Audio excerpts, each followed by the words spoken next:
తులారాశి వారికి ఒకవైపు అర్ధాష్టమ చతుర్గ్రహ సంచార స్థితి జరుగుతూ ఉండగా గ్రహాలు అద్భుతమైన యోగ స్థితిలో ఉన్నప్పుడు మాఘ పూర్ణిమ రోజు తెల్లజిల్లెడు వృక్షం దగ్గర దీపము దర్శనము ఆ శ్వేతార్క గణపతిని తెచ్చుకోవడం వల్ల ఎలాంటి ఐశ్వర్యం పొందాలో ఈ వీడియోలో సవివరంగా సంపూర్ణంగా తెలుసుకుందాం.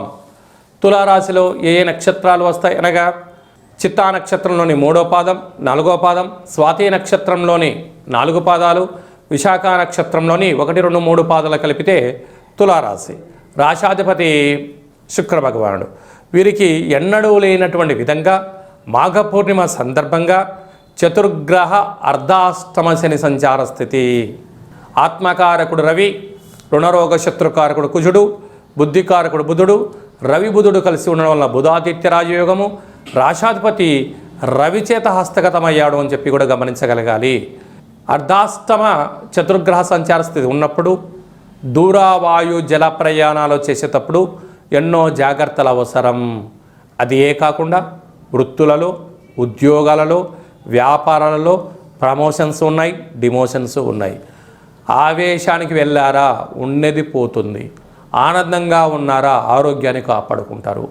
తన కోపమే తన శత్రువు, తన శాంతమే తనకు రక్ష, దయ చుట్టంబు గదరా సుమతి అన్నట్టుగా ఈ సుమతి శతకం పాఠము పద్యము తులారాశి వారికి ఆవశ్యకరం.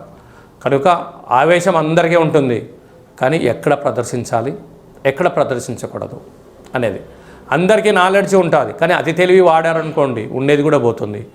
ఎక్కడికి వెళ్ళే పరిస్థితి ఉంటుంది? అనారోగ్యము, బ్రెయిన్ స్ట్రోకు, హార్ట్కు సంబంధించినటువంటి జలగండాలు, వాయుగండాలు పొంచి ఉన్నాయి.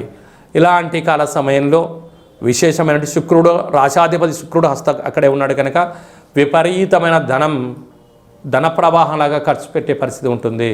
కనుక ఇలాంటి కాల సమయంలో చాలా జాగ్రత్తగా ఉండాలి. బ్యాంకు లావాదేవీలు, అప్పులు, లావాదేవీలలో ఎన్నో జాగ్రత్తగా ఉండాలని చెప్పి జ్యోతిర్విజ్ఞానం తెలియచేస్తుంది. సంతాన స్థానంలో రాహు, తల్లిదండ్రులు పిల్లలకు స్వేచ్ఛనిచ్చారు కదా అని చెప్పి ఆ స్వేచ్ఛను పూర్తిగా వాడుకున్నారనుకోండి, ధనం సద్వినియోగం కన్నా దుర్వినియోగం పెరిగి అస్సలే ఎసరికి వచ్చి కొంప కొల్లేరైపోతుంది. అదే కాకుండా తరతరాల నుంచి వచ్చే ఆస్తులను, విలువలను కాపాడుకునే సమయం కూడా ఉంది. ఎందుకనగా మనం ఒక ఉన్నతమైన కుటుంబంలో పుట్టాం, ఒక ఉన్నతమైన వంశంలో పుట్టాం. మనము కుటుంబము, గ్రామము, రాష్ట్రము, దేశము, వసుదైక కుటుంబం అనేటువంటి మన భారతదేశంలో బలమైన దేశంలో మనం పుట్టాం. విలువలు, సత్ప్రవర్తన